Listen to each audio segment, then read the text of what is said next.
Hi friends, welcome back to Arsikere Arun YouTube channel. ನಮ್ಮ ರಾಜ್ಯ ಸರ್ಕಾರ ಬೈಕ್ ಟ್ಯಾಕ್ಸಿ ವಿರುದ್ಧ ಸುಪ್ರೀಂ ಕೋರ್ಟ್ಗೆ ಮೇಲ್ಮನವಿ ಸಲ್ಲಿಸಿದ ಮೇಲೆ ಕೆಲವೊಂದು ಆಟೋ ಡ್ರೈವರ್ಗಳು ಮತ್ತೆ ಬೈಕ್ ಟ್ಯಾಕ್ಸ್ಗೆ ತೊಂದರೆ ಕೊಡೋಕೆ ಶುರು ಮಾಡಿದ್ದಾರೆ. ನಿನ್ನೆ ಒಂದು ವಿಡಿಯೋ ಕೂಡ ನೋಡಿದೆ ಸೋಷಿಯಲ್ ಮೀಡಿಯಾದಲ್ಲಿ. ಇದು ಹಳೆ ವಿಡಿಯೋನೋ ಹೊಸ ವಿಡಿಯೋ ಅಂತ ಗೊತ್ತಿಲ್ಲ. ನಾನು ನೋಡಿರೋ ಮಟ್ಟಿಗೆ ಇದು ಹೊಸ ವಿಡಿಯೋ ಅಂತ ಅನ್ನಿಸ್ತಿದೆ. ಯಾಕಂದ್ರೆ ಇವತ್ತವರೆಗೆ ಈ ವಿಡಿಯೋ ಎಲ್ಲೂ ಕೂಡ ಶೋ ಆಗಿಲ್ಲ. ಫಸ್ಟ್ ಟೈಮ್ ಶೋ ಆಗ್ತಿರೋದ್ರಿಂದ ಇದು ಮೋಸ್ಟ್ಲಿ ಹೊಸ ವಿಡಿಯೋನೇ ಅಂತ ಅನ್ನಿಸ್ತಿದೆ. ಆ ವಿಡಿಯೋ ಪ್ಲೇ ಮಾಡ್ತೀನಿ, ನೋಡ್ಕೊಂಬನ್ನಿ. ಆಮೇಲೆ ಇದ್ರ ಬಗ್ಗೆ ಮಾತಾಡೋಣ ಸ್ನೇಹಿತರೆ.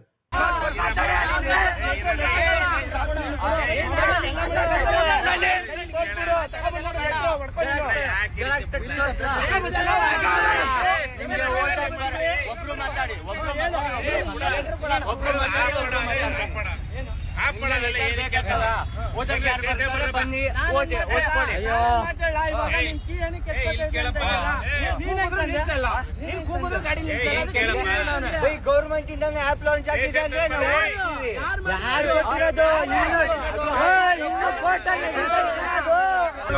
ಕಂಪ್ಲೇಂಟ್ ಕೊಡೋ ಏನೋ ಗಲಾಟೆ ಮಾಡಿದ್ರೆ ಕೈ ಮೇಲೆ ಮಾಡಿದ್ರೆ ಒಂದು ಫುಟೇಜ್ ತೆಗೆದು ಅಣ್ಣ ಇಬ್ರು ನಂದು ಗಾಡಿ ಬೀಗ ತೆಗ್ದವ್ರೆ ಕೊಡೋಣ. ನೋಡೋಲ್ಲ ಸ್ನೇಹಿತರೆ ವಿಡಿಯೋನ. ಬನ್ನಿ ಸ್ನೇಹಿತರೆ ಇದ್ರ ಬಗ್ಗೆ ಮಾತಾಡೋಕೆ ಮುಂಚೆ ಫಸ್ಟ್ ಟೈಮ್ ಯಾರು ನೋಡ್ತಾ ಇದ್ರೆ ನಮ್ಮ bike taxi Riders delivery boys ನಮ್ಮ ಕಡೆಯಿಂದ ಒಂದು ರಿಕ್ವೆಸ್ಟ್, ಚಾನಲ್ನ ಸಬ್ಸ್ಕ್ರೈಬ್ ಮಾಡ್ಕೊಂಡು ವಿಡಿಯೋನ ವಾಚ್ ಮಾಡಿ, ಹಾಗೆ ಇಷ್ಟ ಆದರೆ ಒಂದು ಲೈಕ್ ಮಾಡಿ. ಬನ್ನಿ ಸ್ನೇಹಿತರೆ ವಿಡಿಯೋನ ಸ್ಟಾರ್ಟ್ ಮಾಡೋಣ. ಇದು ನಮ್ಮ ಬೆಂಗಳೂರಲ್ಲಿ ಆಗಿರ್ತಕ್ಕಂಥ ಘಟನೆ. ಬೈಕ್ ಟ್ಯಾಕ್ಸಿ ರೈಡರ್ನ ಕೀ ಕಿತ್ಕೊಂಡಾರೆ, ಹೆಲ್ಮೆಟ್ ಕಿತ್ಕೊಂಡಾರೆ, ಬೈತಾ ಇದ್ದಾರೆ. ಸುಮಾರು ಒಂದು 10-15 ಆಟೋ ಡ್ರೈವರ್ಸ್ ಎಲ್ಲ ಗುಂಪು ಕಟ್ಕೊಂಡು ಅವು ಏಕಾಏಕಿ ಒಬ್ಬ ವ್ಯಕ್ತಿ ಮೇಲೆ ಅಟ್ಯಾಕ್ ಮಾಡಿದ್ದಾರೆ. ಈ ಥರ ಆದಾಗ ಏನು ಮಾಡೋಕ್ಕಾಗುತ್ತೆ ಅಂದರೆ ರೈಡರು ಏನೂ ಅವ್ರಿಗೆ ಮಾತಾಡೋಕ್ಕೂ ಆಗಲ್ಲ ಅಂತ ಪರಿಸ್ಥಿತಿ ಬಂದ್ಬಿಡ್ತಾರೆ. ಯಾಕೆಂದರೆ ಇವನು ಒಬ್ಬ ಇರ್ತಾನೆ, ಅವರು 10-15 ಜನ ಇರ್ತಾರೆ. ಅಂಥ ಟೈಮಲ್ಲಿ ನೀವು ಏನಾದ್ರು ರಿಪೀಟ್ ಒಂದು ಮಾತಾಡಿದ್ರು ಕೂಡ ಅವ್ರು ಹೊಡಿತಕ್ಕಂಥ ಸಾಧ್ಯತೆ ಜಾಸ್ತಿ. ಹಂಗೆ ಆಗಿರೋದು ಇಲ್ಲಿ. ಮೋಸ್ಟ್ಲಿ ಅಲ್ಲಿ ಪೊಲೀಸ್ ಬಂದಿರೋದ್ರಿಂದ ಆ ವ್ಯಕ್ತಿಗೆ ಯಾವುದೇ ಥರ ಅಲ್ಲೇ ಮಾಡಿಲ್ಲ. ಜಸ್ಟ್ ಕೀ, ಮೊಬೈಲ್, ಹೆಲ್ಮೆಟ್ ಎಲ್ಲ ಕಿತ್ಕೊಂಡಿದ್ದಾರೆ. ಆನಂತರ ಆ ವ್ಯಕ್ತಿ ಕೂಡ ಕೇಳ್ತೇನೆ, ಗೌರ್ಮೆಂಟಿಂದ ಅಪ್ರೂವಲ್ ಆಗಿರೋ ಆ್ಯಪೇ ನಾವು ಡ್ಯೂಟಿ ಮಾಡ್ತಾ ಇರೋದು ಅಂತ ಕೇಳಿದ್ರೆ ಇವರು ಅದಕ್ಕೆ ಒಪ್ತಾನೆ ಇಲ್ಲ. ಯಾರು ನಿನ್ಗೆ ಹೇಳಿದ್ದು ಗೌರ್ಮೆಂಟಿಂದ ಅಪ್ರೂವಲ್ ಆಗಿದೆ, ಇದು ಇಲ್ಲಿಗಲ್ಲು, ಯಾರು ನಿನಗೆ ಮಾಡೋಕೆ ಹೇಳಿದ್ದು, ಹೋಗಿದ್ರೆ ಯಾಕೆ ನಿಂತ್ಕೊಂಡಾಗ ಹೋಗ್ತಿದೆಯಾ? ಏನು ಇವ್ರು ಕರೆದ ತಕ್ಷಣ ನಿಂತ್ಕೊಂಡ್ಬಿಡೋಕೆ ರೋಡಲ್ಲಿ ಇವ್ರೇನು ಕಸ್ಟಮರ್ ಇಲ್ಲ, ಬುಕ್ ಮಾಡಿರ್ತಕ್ಕ ಪ್ಯಾಸೆಂಜರಾ, ಇಲ್ಲ ಇವ್ರ ಮನೆ ಕೆಲಸ್ತಾರ ಇವರು? ಹೇಳಿ. ಅವ್ರು ರೈಡರ್ಗೆ ಅವ್ರಿಗೆ ಅರ್ಜೆಂಟ್ ಇರುತ್ತೆ, ಡ್ಯೂಟಿ ಮಾಡ್ತಾನಪ್ಪ, ಅದನ್ನು ಕೇಳಬೇಕಂದ್ರೆ ಯಾವಾಗಲೂ ಹೇಳ್ತಾ ಇರ್ತೀವಿ. ಕೇಳಂಗಿತ್ತು ಕಂಪ್ನಿಲಿ ಕೇಳ್ರಿ, ಗೌರ್ಮೆಂಟ್ ಅವ್ರನ್ನ ಕೇಳ್ರಿ, ಯಾಕೆ ಅಲ್ಲಿ ಬ್ಯಾನ್ ಮಾಡಿಸ್ರಿ. ರೋಡಲ್ಲಿ ಮಾಡ್ತಕ್ಕಂಥ ಅಮಾಯಕರನ್ನ ಬೈಕ್ ಟ್ಯಾಕ್ಸಿ ರೈಡರ್ಸ್ನ ಪದೇ ಹಿಡಿದು ಯಾಕೆ ತೊಂದರೆ ಕೊಡ್ತೀರಾ? ಅವ್ರು ಏನು ಮಾಡಿದ್ದಾರೆ ನಿಮಗೆ?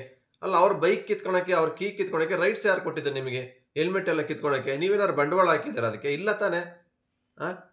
ಅವರು ಎಷ್ಟು ಕಷ್ಟ ಬಿದ್ದು ಎಲ್ಲ ಬಂಡವಾಳ ಹಾಕೊಂಡು ಡ್ಯೂಟಿ ಮಾಡ್ತಾ ಇರ್ತಾರೆ. ಸ್ವಲ್ಪ ಕಾಮನ್ ಸೆನ್ಸ್ ಇರಬೇಕು. ನೀವು ಯಾರೋ 4 ಜನ ಈ ಥರ ಮಾಡ್ತಿರಲ್ಲ ಪದೇ ಇದರಿಂದ ನಿಮಗೆ ಆಟೋ ಡ್ರೈವರ್ ಡಿಪಾರ್ಟ್ಮೆಂಟ್ಗೆ ಕೆಟ್ಟ ಹೆಸರು. ನಾವು ಎಲ್ಲ ವಿಡಿಯೋದಲ್ಲಿ ಹೇಳ್ತಾ ಇರ್ತೀನಿ.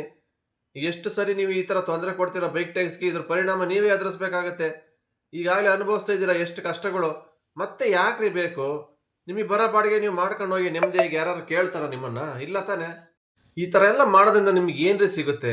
ನಿಮ್ಗೇನಾದ್ರು ಒಳ್ಳೆ ಹೆಸರು ಬರುತ್ತಾ? ಇಲ್ಲ ಏನಾದ್ರು ರಾಜ್ಯ ಸರ್ಕಾರ ನಿಮ್ಗೇನಾದ್ರು ಕಿರೀಟ ಕೊಡುತ್ತಾ? ಇಲ್ಲ ತಾನೆ. ಸುಮ್ಮನೆ ಎಲ್ಲ ಜನಗಳಿಂದ ಯಾಕ್ರಿ ಕೆಟ್ಟ ಹೆಸರು ತಗೊಂತೀರಾ, ಚೀತು ಅಂತ ಉಗಿಸ್ಕೊಂತೀರಾ? ನಿಮ್ಮ ಕೆಲಸ ಎಷ್ಟು ಮಾಡ್ಕೊಂಡು ಹೋಗ್ರಿ. ಅದು ಬಿಟ್ಬಿಟ್ಟು ಏನಕ್ಕೆ ಬೈಕ್ ಟ್ಯಾಕ್ಸಿ ಅವ್ರು ಪದೇ ತೊಂದರೆ ಕೊಡ್ತೀರಾ? ಆ ಬೈಕ್ ಟ್ಯಾಕ್ಸಿ ಬ್ಯಾನ್ ಮಾಡಬೇಕಾ, ಇಲ್ಲ ಅದಕ್ಕೆ ಪರ್ಮಿಷನ್ ಕೊಡಬೇಕಾ? ಅದಕ್ಕೆ ರಾಜ್ಯ ಸರ್ಕಾರ ಇದೆ, ಸುಪ್ರೀಂ ಕೋರ್ಟ್ ಇದೆ, ಹೈಕೋರ್ಟ್ ಇದೆ, ಅವ್ರು ನೋಡ್ಕೊತಾರ್ರಿ. ಏನೇ ಒಂದು ಕಾನೂನು ಪ್ರಕಾರನೇ ಆಗಬೇಕು. ಕಾನೂನು ನೀವೇ ಕೈ ತಗೊಂತೀರಾ? ನಿಮಗೆ ಯಾರು ಪರ್ಮಿಷನ್ ಕೊಟ್ಟಿದ್ದಾರೆ ತಡೆಯೋಕ್ಕೆ ಬೈಕ್ ಟ್ಯಾಕ್ಸಿ ಅವ್ರನ್ನ? ಎಷ್ಟು ಇದು ದೌರ್ಜನ್ಯ ಮಾಡ್ತಿದ್ದೀರ ಅದನ್ನು ನೀವು ಬೈಕ್ ಟ್ಯಾಕ್ಸಿ ರೈಡರ್ಗಳ ಮೇಲೆ. ಅಲ್ಲಿ ಕೊನೆಯೇ ಇಲ್ಲ, ಆ ಥರ ಆಗ್ತಾ ಇದೆ. ಇನ್ನು ಎಷ್ಟು ಅನುಭವಿಸ್ಬೇಕು ರೈಡರ್ಗಳು ನಿಮ್ಮಿಂದನ? ಏನಕ್ಕೆ ಈ ಥರ ಮಾಡ್ತೀರಾ? ನಿಮ್ಮ ಸಂಘಟನೆಯವ್ರು ಯಾಕೆ ನಿಮಗೆ ಎಚ್ಚರಿಕೆ ಕೊಡ್ತಾ ಇಲ್ಲ? ಅವರು ನಿಮಗೆ ಸಪೋರ್ಟ್ ಮಾಡ್ತಾರಾ? ಬೈಕ್ ಟ್ಯಾಕ್ಸಿಯವರೆಲ್ಲ ಹಿಡಿದು ಕೇಳ್ರಿ, ಬೈರಿ, ಕೀ ಕಿತ್ಕೊಳ್ಳಿ, ಗಾಡಿ ಕಿತ್ಕೊಳ್ಳಿ ಅಂತ ಹೇಳ್ಕೊಡ್ತಾರೆ ನಿಮಗೇನಾದ್ರೂ? ಏನ್ರಿ ನಿಮಗೆ ಬುದ್ಧಿ ಇಲ್ವ ಸ್ವಲ್ಪನಾದ್ರೂ? ನಿಮ್ಮಿಂದ ಇವತ್ತು ಎಲ್ಲ ಆಟೋದ್ರಿಗೂ ಎಷ್ಟು ಜನ ಒಳ್ಳೆ ಆಟೋ ಡ್ರೈವರ್ ಇದ್ದಾರೆ ರೀ, ಒಳ್ಳೆ ಹೆಸರು ತೊಗೊಂಡಿರೋ ಎಷ್ಟು ಜನ ಇದ್ದಾರೆ ಗೊತ್ತಾ ಆಟೋ ಡಿಪಾರ್ಟ್ಮೆಂಟಲ್ಲಿ? ಅವ್ರಿಗೂ ಕೂಡ ಕೆಟ್ಟ ಹೆಸರು. ಯಾರು ಕೂಡ ಇವತ್ತು ಆಟೋ ಅಂದ್ರೆ ಎಲ್ರಿಗೂ ಬೈತಾರೆ. ಆಟೋ ಡಿಪಾರ್ಟ್ಮೆಂಟ್, ಆಟೋ ಡ್ರೈವರ್ಸೇ ಸರಿ ಇಲ್ಲಪ್ಪ. ಏನಾರು ಮಾತಾಡಿಸಿದ್ರೆ ಜಗಳಕ್ಕೆ ಬರ್ತಾರೆ, ಸಣ್ಣ ಪುಟ್ಟ ವಿಚಾರಕ್ಕೆ ಕಿರಿಕ್ ಮಾಡ್ತಾರೆ. ಈ ಥರ ಒಂದು ಬ್ಯಾಡ್ ನೇಮ್ ತಂದು ಇಟ್ಕೊಂಡಿದ್ದೀರ ನೀವು ಯಾರು ಮಾಡ್ತಿರಲ್ಲ ಸ್ವಲ್ಪ ಜನ ಈ ಥರ ಕೆಲಸದಿಂದವ. ಫಸ್ಟು ನಿಮ್ಮ ಮನಸ್ಥಿತಿ ಚೇಂಜ್ ಮಾಡ್ಕೊಳ್ಳಿ. ನಿಮ್ಮ ಕೈಲಿ ಬಾಡಿಗೆ ಬರ್ತಾಯಿಲ್ಲ, ದುಡಿಯೋಕ್ಕಾಗಿಲ್ವಾ? ನೀವು ಬೈಕ್ ತಗೊಂಡು ಓಡಿಸಿ ಯಾರು ಬೇಡ ಅಂತಾರ? ಇಲ್ಲ ತಾನೆ. ಅದು ಬಿಟ್ಬಿಟ್ಟು ಸುಮ್ಮನೆ ನ್ಯಾಯವಾಗಿ ದುಡ್ಕೊಂಡು ತಿನ್ನೋರಿಗೆ ಅವ್ರಿಗೆ ಯಾಕೆ ತೊಂದರೆ ಕೊಡ್ತೀರಾ? ಅಲ್ಲಿರ್ತಕ್ಕಂಥ ಪೊಲೀಸು ಅವರೇ ಕೇಳ್ತಾ ಇಲ್ಲ, ಅವರೇ ಬಿಟ್ಟಿದ್ದಾರೆ. ನಿಮ್ಗೇನು ಅವ್ನು ರೈಡರ್ಗಳು ಕೇಳ್ತಾರೆ, ನಿನ್ಗೇನಾದ್ರು ತೊಂದರೆ ಆಯಿತಾ, ನಿನ್ನ ಮೇಲೆ ಯಾರು ಅಟ್ಯಾಕ್ ಮಾಡಿದಾರಾ, CCTV ಕ್ಯಾಮ್ರಾ ಫುಟೇಜ್ ಇದೆ, ತಗೊಂಡೋಗಿ ಕಂಪ್ಲೇಂಟ್ ಕೊಡಪ್ಪ ಸ್ಟೇಷನ್ಗೆ ಹೋಗಿ ಅಂತ ಅವರೇ ಹೇಳ್ತಾ ಇದ್ದಾರೆ, ಪೊಲೀಸ್ನವರೇನೆ. ಇಷ್ಟು ಹೇಳಿದ್ರು ನೀವು ಸುಮ್ಮನಾಗಲ್ವಲ್ರಿ? ನೀವು ಇನ್ನೂ ಬುದ್ಧಿ ಕಲಿಯಲ್ವಲ್ರಿ? ನಿಮ್ಗೆ ಏನಾದ್ರು ಗೌರ್ಮೆಂಟಿಂದ ಏನಾರು ಲೆಟರ್ ತಂದಿದ್ರೆ ನೀವು ಬೈಕ್ ಟ್ಯಾಕ್ಸಿಯವರೆಲ್ಲ ಹಿಡಿದು ತೊಂದರೆ ಕೊಡಿ, ಇಲ್ಲ ಅವ್ರು ಯಾರು ಮಾಡೋಕ್ಕೆ ಬಿಡಬೇಡಿ, ಹಿಡ್ಕೊಂಬಂದು ನಮಗೆ ಸ್ಟೇಷನ್ಗೆ ಒಪ್ಸಿ ಅಂತ ಏನಾರು ಹೇಳಿದಾರೆ ಅವರು ಪೊಲೀಸ್ನವರು? ಇಲ್ಲ ತಾನೆ. RTO ಏನಾರು ಹೇಳಿದಾರಾ? ಮತ್ತು ಯಾಕ್ರಿ ಈ ಥರ ಕೆಲಸ ಮಾಡ್ತಾರೆ ನೀವು ಪದೇ ರೋಡಲ್ಲಿ? ಇನ್ನೆಲ್ಲಿ ನಮಗೆ ಬಾಡಿಗೆ ಬರ್ತಾ ಇಲ್ಲ, ಡ್ಯೂಟಿ ಬರ್ತಾ ಇಲ್ಲ, ಸಂಪಾದನೆ ಆಗ್ತಾ ಇಲ್ಲ. ಈ ಥರ ಕೆಲಸಗಳು ಮಾಡ್ಕೊಂಡು ಕೂತ್ಕೊಂತೀರ ರೋಡಲ್ಲಿ. ಎಲ್ಲಿ ರೈಡರ್ ಡ್ಯೂಟಿ ಮಾಡ್ತೇನೆ ಅವ್ನು ಹಿಡಿಯೋದು, ಕಿರಿಕ್ ಮಾಡೋದು, ಇದರಲ್ಲೇ ಮುಗಿದೋಗುತ್ತೆ ಅರ್ಧ ದಿನ ನಿಮ್ಮದು. ಫೇಕ್ ಆರ್ಡ್ರ್ಗಳು ಹಾಕೋದು ಅವ್ರಿಗೆ, ಅವ್ರು ಬಂದಮೇಲೆ ಹಿಡ್ಕೊಂಡು ಕೀ ಕಿತ್ಕೊಳೋದು, ಇಲ್ಲ ಅರ್ಧ ದಾರಿ ಬಂದಮೇಲೆ ಕ್ಯಾನ್ಸಲ್ ಮಾಡೋದು, ಇಲ್ಲ ಮತ್ತೇನಾದ್ರು ಒಂದು ಕಿರಿಕ್ ಮಾಡೋದು ಅವರಿಗೆ. ಇದೇ ಆಗೋಗ್ಬಿಟ್ಟಿದೆ ಕೆಲವೊಂದು ಆಟೋ ಡ್ರೈವರ್ಸ್ಗಳದ್ದು. ಎಲ್ಲಿ ಕೊನೆ ಇದು ನಿಲ್ಲೋದೇ ಇಲ್ವ ಹಂಗಾದ್ರೆ ಇದು? ಅಷ್ಟು ನೀವು ಎಲ್ಲ ಸ್ಟಾಪ್ ಮಾಡಬೇಕು. ಈ ಥರ ಕೆಲಸ ಮಾಡೋದು ನೀವು ಸ್ಟಾಪ್ ಮಾಡೋವರೆಗೂ ಈ ಬೈಕ್ ಟ್ಯಾಕ್ಸಿ ಯಾವುದೇ ಕಾರಣಕ್ಕೂ ಬ್ಯಾನ್ ಆಗಲ್ಲ. ಯಾಕಂದರೆ ಎಲ್ಲ ಗೌರ್ಮೆಂಟ್ಗೆ, ಎಲ್ಲ ಸುಪ್ರೀಂ ಕೋರ್ಟ್, ಹೈಕೋರ್ಟ್ಗೆ ಗೊತ್ತಾಗ್ಬಿಟ್ಟಿದೆ ಬೈಕ್ ಟ್ಯಾಕ್ಸಿ ಬ್ಯಾನ್ ಆದರೆ ಪಬ್ಲಿಕ್ಸ್ಗೆ ತುಂಬ ತೊಂದರೆ ಆಗುತ್ತೆ. ಈಗ ಆಲ್ರೆಡಿ ಎಷ್ಟೋ ಕಸ್ಟಮರ್ಗಳು ಕಂಪ್ಲೇಂಟ್ ಮಾಡ್ತಿದ್ದಾರೆ, ಎಕ್ಸ್ಟ್ರಾ ಬಾಡಿಗೆ ಕೇಳ್ತಾರೆ, ಕರೆದ ಕಡೆ ಬರಲ್ಲ, ಮೀಟ್ರ್ ಹಾಕಲ್ಲ. ಇದರಿಂದ ಎಷ್ಟೋ ಅಮಾಯಕ ಪಬ್ಲಿಕ್ಸು ತೊಂದರೆಗೊಳಗಾಗಿದ್ದಾರೆ. ಇನ್ನು ಮುಂದಿನ ದಿನಗಳೇನೋ ಬೈಕ್ ಟ್ಯಾಕ್ಸಿ ಬ್ಯಾನ್ ಆಗಿಬಿಟ್ರೆ ಇನ್ನು ಏನು ಜನಗಳು ಹೆಂಗೆ ಯೂಸ್ ಮಾಡ್ಕೋಬೇಕು? ನೀವು ಕೇಳಿದಷ್ಟೇ ಕೊಟ್ಟು ಆಟೋಕ್ಕೆ ಬರಬೇಕಾಗತ್ತೆ. ಆಮೇಲೆ ಆ ಥರ ಪರಿಸ್ಥಿತಿ ಬಂದ್ಬಿಡುತ್ತೆ. ಅದಕ್ಕೋಸ್ಕರನೇ ಬೈಕ್ ಟ್ಯಾಕ್ಸಿ ಬ್ಯಾನ್ ಆಗ್ತಾ ಇಲ್ಲ. ಇಲ್ಲಾಂದ್ರೆ ಯಾವತ್ತೋ ಬೈಕ್ ಟ್ಯಾಕ್ಸಿ ಬ್ಯಾನ್ ಆಗಿ ಹೋಗ್ತಾ ಇತ್ತು. ಏನಕ್ಕೆ ಬ್ಯಾನ್ ಮಾಡಿಲ್ಲ ಅಂದರೆ ಇದೇ ಒಂದು ಇಂಟೆನ್ಷನ್, ಇದೇ ಉದ್ದೇಶ ಇಟ್ಕೊಂಡು ಮಾಡಿಲ್ಲ ಗೌರ್ಮೆಂಟು. ನೀವು ಫಸ್ಟ್ ಸರಿ ಹೋಗ್ಬೇಕು. ಎಲ್ಲಿವರೆಗೂ ನೀವು ಸರಿ ಹೋಗಲ್ವೋ ಅಲ್ಲಿವರೆಗೂ ಬೈಕ್ ಟ್ಯಾಕ್ಸಿನೂ ಬ್ಯಾನ್ ಆಗಲ್ಲ. ನೀವು ಎಲ್ಲಿವರೆಗೂ ಕಿರಿಕ್ ಮಾಡ್ತಾ ಇರ್ತೀರೋ ಅದಿನ್ನೂ ಬೈಕ್ ಟ್ಯಾಕ್ಸಿ ಬೆಳೀತಾನೆ ಇರುತ್ತೆ. ಆಯಿತಾ? ಫಸ್ಟು ನಾವು ಕರೆಕ್ಟಾಗಿದ್ದೀವಿ ಅಂತ ನೋಡ್ಕೋಬೇಕು. ನಿಮ್ಮಲ್ಲೇ 1000 ತಪ್ಪಿಟ್ಕೊಂಡು ಇನ್ನೊಬ್ಬರ ಮೇಲೆ ಅಪವಾದ ಹೊರಿಸ್ತೀರಾ? ನೀವು ಕರೆಕ್ಟಾಗಿ ಸಿನ್ಸಿಯರಾಗಿ ಪಬ್ಲಿಕ್ಗೆ ಸರ್ವಿಸ್ ಕೊಟ್ಟಿದ್ರೆ ಇವತ್ತು ಏನಕ್ಕೆ ಬೈಕ್ ಟ್ಯಾಕ್ಸಿ ಬರ್ತಾಯಿತ್ತು ಹೇಳಿ? ಯಾರು ಒಬ್ಬರಾರು ಹೇಳ್ಬಿಡ್ಲಿ ಆಟೋದಲ್ಲಿ, ಅಪ್ಪ ಕರೆಕ್ಟಾಗಿ ಕರೆದ ಕಡೆ ಬರ್ತಾರಪ್ಪ, ಮೀಟ್ರ್ ಹಾಕ್ತಾರಪ್ಪ, ತುಂಬ ಒಳ್ಳೆಯವರಿದ್ದಾರೆ ಅಂತ ಯಾರು ಹೇಳ್ತಾರ ಪಬ್ಲಿಕ್ಸು? ಯಾರನ್ನಾರು ಕೇಳಿ. ಎಷ್ಟು ನ್ಯೂಸ್ ಚಾನಲ್ ಕೇಳ್ತೀವಿ, ಎಲ್ಲೆಲ್ಲ ಪ್ರೆಸ್ ಮೀಟ್ಗಳಲ್ಲಿ ಮಾತಾಡ್ತಾರೆ ಪಬ್ಲಿಕ್ಸು. ಮನ್ಸಿಗೆ ಬಂದಂಗೆ ರೇಟ್ ಕೇಳ್ತಾರಪ್ಪ, ಏನಾದ್ರು ಮಾತಾಡೋಕೋರೆ ಗುಂಪು ಕಟ್ಕೊಂಡು ಬರ್ತಾರೆ ದೌರ್ಜನ್ಯ ಮಾಡೋಕ್ಕೆ. ಈ ಥರ ನ್ಯೂಸ್ಗಳೇ ನೋಡಿ ನೋಡಿ ನಮಗೂ ಸಾಕಾಗೋಗಿದೆ ಎಲ್ಲಿಂದ ಎಲ್ಲೋದ್ರೂ. ಇದೆಲ್ಲ ಬದಲಾಗಬೇಕಂದ್ರೆ ನಿಮ್ಮಲ್ಲಿ ಬದಲಾವಣೆ ಬರಬೇಕು. ಫಸ್ಟು ನೀವು ಬದಲಾಗಬೇಕು. ನೀವು ಬದಲಾಗಿಲ್ಲ ಅಂದರೆ ಯಾವುದೇ ಕಾರಣಕ್ಕೂ ಈ ಬೈಕ್ ಟ್ಯಾಕ್ಸಿ ಹೋಗೋದೇ ಇಲ್ಲ. ಇನ್ನೂ ಹೊಸ ಹೊಸ ಕಂಪ್ನಿ ಉಟ್ಕೊತಾನೆ ಇರ್ತಾವೆ ಈ ಥರ ಅಗ್ರಿಕೇಟ್ ಕಂಪ್ನಿಗಳು ಬೈಕ್ ಟ್ಯಾಕ್ಸಿಗಳಿಗೆ ಮಾಡೋಕ್ಕೆ. ಫಸ್ಟ್ ರಾಪಿಡೋ ಇತ್ತು, ಆಮೇಲೆ ಓಲಾ ಊಬರ್ ಬಂತು. ಮುಂದಿನ ದಿನಗಳಲ್ಲಿ ಇನ್ನೂ ಯಾವ್ದಾದ್ರು ಬರ್ತಾವೆ ಹೊಸ ಕಂಪ್ನಿಗಳು ಬೈಕ್ ಟ್ಯಾಕ್ಸಿ ಅಟ್ಯಾಚ್ ಮಾಡ್ಕೊಂಡು. ಇವೆಲ್ಲ ಬರಬಾರ್ದು ಅಂದರೆ ಫಸ್ಟು ನೀವು ಸರಿ ಹೋಗಬೇಕು, ಒಳ್ಳೆ ಸರ್ವಿಸ್ ಕೊಡಬೇಕು ಪಬ್ಲಿಕ್ಸ್ಗೆ. ಅವಾಗ ಮಾತ್ರ ಸರಿ ಹೋಗುತ್ತೆ ಎಲ್ಲ. ಅದು ಬಿಟ್ಬಿಟ್ಟು ಪದೇ ಪದೇ ಈ ಬೈಕ್ ಟ್ಯಾಕ್ಸಿ ರೈಡರ್ಸ್ಗೆ ತೊಂದರೆ ಕೊಡೋದು ಬಿಡಬೇಕು. ನೀವು ತೊಂದರೆ ಕೊಡೋದು ಬಿಟ್ಟು ನಿಮ್ಮ ಕೆಲಸ ಎಷ್ಟಿದೆ ಅಷ್ಟು ಮಾಡಿಕೊಂಡ್ರೆ ಎಲ್ರಿಗೂ ಒಳ್ಳೆಯದು. ಅದನ್ನೊಂದು ಕೇಳೋಕ್ಕೆ ಮಾಡೋಕ್ಕೆ ಅಂತ ಒಂದು ಕಾನೂನು ವ್ಯವಸ್ಥೆ ಇದೆ, ಅದ್ರ ಪ್ರಕಾರನೇ ಹೋಗಬೇಕು. ಬೈಕ್ ಟ್ಯಾಕ್ಸಿ ಬ್ಯಾನ್ ಆಗಬೇಕು, ಬಿಡಬೇಕು, ಅದಕ್ಕೆ ಅದರ ಪಾಲಿಸಿ ತರಬೇಕು ಅನ್ನೋದಕ್ಕೆ ಒಂದು ಕಾನೂನಲ್ಲಿ ಹೋರಾಟ ನಡೀತಾ ಇದೆ. ಅದೆಷ್ಟು ದಿವಸಕ್ಕೆ ಮುಗಿಯಿತೋ ಮುಗೀಲಿ, ಅಲ್ಲಿಂದ ಬರುತ್ತೆ ತೀರ್ಪು ಬಂದಮೇಲೆ ಫಾಲೋ ಮಾಡ್ತಾರೆ ರೈಡರ್ಸ್ಗಳು. ಇಲ್ಲಪ್ಪ ಬೈಕ್ ಟ್ಯಾಕ್ಸಿ ಕಂಪ್ಲೀಟ್ ಬ್ಯಾನು ಮಾಡೋಂಗಿಲ್ಲಪ್ಪ ಕರ್ನಾಟಕದಲ್ಲಿ ಅಂದರೆ ಬೇಡ, ಯಾರೂ ಮಾಡಲ್ಲ. ಆ್ಯಪಿಂದನೇ ರಿಮೂವ್ ಆಗಿಬಿಟ್ರೆ ಯಾರೂ ಮಾಡಲ್ಲ, ಬೈಕ್ ಟ್ಯಾಕ್ಸಿನ ಕ್ಲೋಸ್ ಆಗುತ್ತೆ. ಆಮೇಲೆ ಮಾಡ್ಕೊಳ್ಳಿ ನೀವೇನೆ. ಅದಕ್ಕೆ ಮುಂಚೆ ಯಾಕೆ ಸುಮ್ಮನೆ ನೀವೇ ಕೈ ತೊಗೊತೀರಿ ಎಲ್ಲನೂ ಕಿರಿಕ್ ಮಾಡೋದು, ತೊಂದರೆ ಕೊಡೋದು?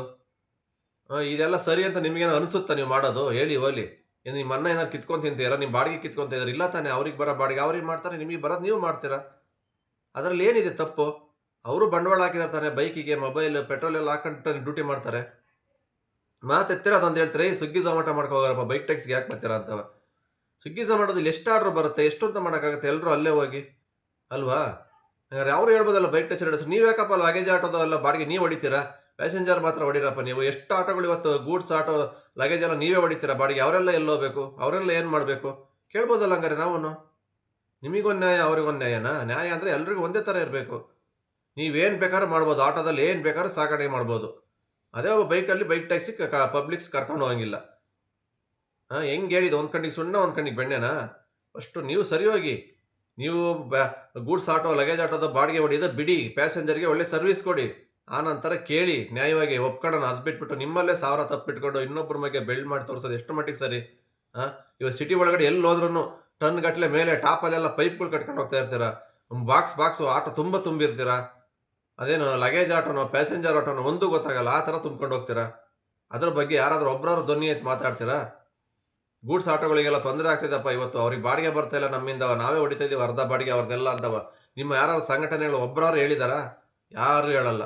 ನೀವೇನು ಮಾಡಿದ್ರು ಅದೆಲ್ಲ ಸರಿ ಅಷ್ಟೇ ಒಟ್ಟಿನಲ್ಲಿ. ಅದೇ ಬೈಕ್ ಟ್ಯಾಕ್ಸಿ ರೈಡರ್ಸ್ ಏನಾದ್ರು ಮಾಡಿಬಿಟ್ರೆ ತಪ್ಪು. ನೀನು ಯಾಕೆ ಮಾಡ್ತಾಯಿದ್ದೀಯ, ಹಂಗೆ ಹಿಂಗೆ ಕೀ ಕಿತ್ಕೊಳೋದೇನು, ಹೊಡೆಯೋದೇನು, ಬೈಯೋದೇನು ಕೇಳಂಗೆ ಇಲ್ಲ. ಮಾತುಗಳು ಪದಗಳು ನಿಮ್ಮ ಬಾಯಲ್ಲಿ ಬರೋವು. ಫಸ್ಟು ಒಳ್ಳೆ ಮಾತಾಡೋದು ಕಲೀರಿ, ಒಳ್ಳೆ ತನ್ನಿಂದ ಬದುಕೋದು ಕಲೀರಿ, ಎಲ್ಲರೂ ಚೆನ್ನಾಗಿರ್ಬೋದು. ಅದು ಬಿಟ್ಬಿಟ್ಟು ಸಣ್ಣ ಪುಟ್ಟ ವಿಚಾರಗಳಿಗೆಲ್ಲ ಈ ಥರ ಕಿರಿಕ್ ಮಾಡ್ಕೊಂಡು ಅವ್ರವ್ರ ಮೇಲೆ ಬೈಕೊಂಡು ಹೊಡ್ಕೊಂಡು ಇವೆಲ್ಲ ಎಲ್ಲಿವರೆಗೂ ಹೋಗ್ಬಿಟ್ಟತ್ತೇಳಿ? ಇದು ಯಾವುದು ಶಾಶ್ವತ ಅಲ್ಲ. ಭೂಮಿ ಮೇಲೆ ಮನುಷ್ಯನೇ ಶಾಶ್ವತ ಅಲ್ಲ. ಇವತ್ತಿದ್ದ ನಾಳೆ ಇರಲ್ಲ.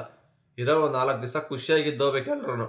ಸುಮ್ಮನೆ ಈ ಕಿರಿಕ್ ಮಾಡ್ಕೊಂಡು ಜನಗಳ ಹತ್ರ ಚೀತು ಅಂತ ಉಗಿಸ್ಕೊಂಡು ಕೆಟ್ಟವ್ರು ಅಂತ ಅನ್ನಿಸ್ಕೊಂಡು ಬದುಕೋದ್ಕಿಂತವ ಅದು ಭಾಳ ಮಾಡ್ಬೇಕು ಆ ಥರದ್ದು ಹೇಳಿ. ಎಷ್ಟು ಹೇಳಿದ್ರು ನಿಮಗಂತೂ ಅರ್ಥ ಆಗಲ್ಲ, ನೀವು ಚೇಂಜ್ ಆಗಲ್ಲ. ನಾವಂತೂ ಒಂದು 100 ವೀಡಿಯೋ ಮಾಡಿಬಿಟ್ಟಿದ್ದೀನಿ ನಿಮ್ಮ ಬಗ್ಗೆನೇ, ಆದರೂ ನೀವು ಮಾಡೋದೇ ಮಾಡ್ತಾ ಇರ್ತೀರಾ. ನೀವೆಲ್ಲಿವರೆಗೂ ಹಿಂಗೆ ಮಾಡ್ತಾ ಇರ್ತಾರೆ, ನಾವು ಅಲ್ಲಿವರೆಗೂ ವೀಡಿಯೋ ಮಾಡ್ತಾನೆ ಇರ್ತೀವಿ. ನೀವೇನಾರು ಬ್ಯಾಡ್ ಕಮೆಂಟ್ಸ್ ಹಾಕೊಳ್ಳಿ, ಏನಾರು ಹಾಕೊಳ್ಳಿ, ನೀವು ಮಾಡೋ ತಪ್ಪನೇ ನಾವು ತೋರಿಸೋದು. ನಾವೇನು ಅದನ್ನು ಕ್ರಿಯೇಟ್ ಮಾಡ್ಕೊಂಡು ಏನು ತೋರಿಸ್ತಾ ಇಲ್ಲ, ಆಯಿತಾ? ಫಸ್ಟ್ ನಿಮ್ಮಲ್ಲಿ ಬದಲಾವಣೆ ಬಂದರೆ ಮಾತ್ರನೇ ಎಲ್ಲ ಚೇಂಜ್ ಆಗೋಕ್ಕಾಗತ್ತೆ. ಅಲ್ಲಿವರೆಗೂ ನೀವು ಏನೂ ಚೇಂಜ್ ಆಗಲ್ಲ. ಓಕೆ ಫ್ರೆಂಡ್ಸ್, ಇದು ನಮ್ಮ ಅನಿಸಿಕೆ, ನಿಮ್ಮ ಹತ್ರ ತಿಳಿಸ್ಕೊಟ್ಟಿದ್ದೀನಿ. ನಿಮ್ಮ ಅನಿಸಿಕೆ ಅಂತ ಕಮೆಂಟ್ ಬಾಕ್ಸ್ ತಿಳಿಸಿ. ಮತ್ತೆ ಸಿಗ್ತೀನಿ ಮುಂದಿನ ವಿಡಿಯೋದಲ್ಲಿ. ಅಲ್ಲಿವರೆಗೂ take care, bye bye, have a nice day. ಜೈ ಹಿಂದ್, ಜೈ ಕರ್ನಾಟಕ ಮಾತೆ.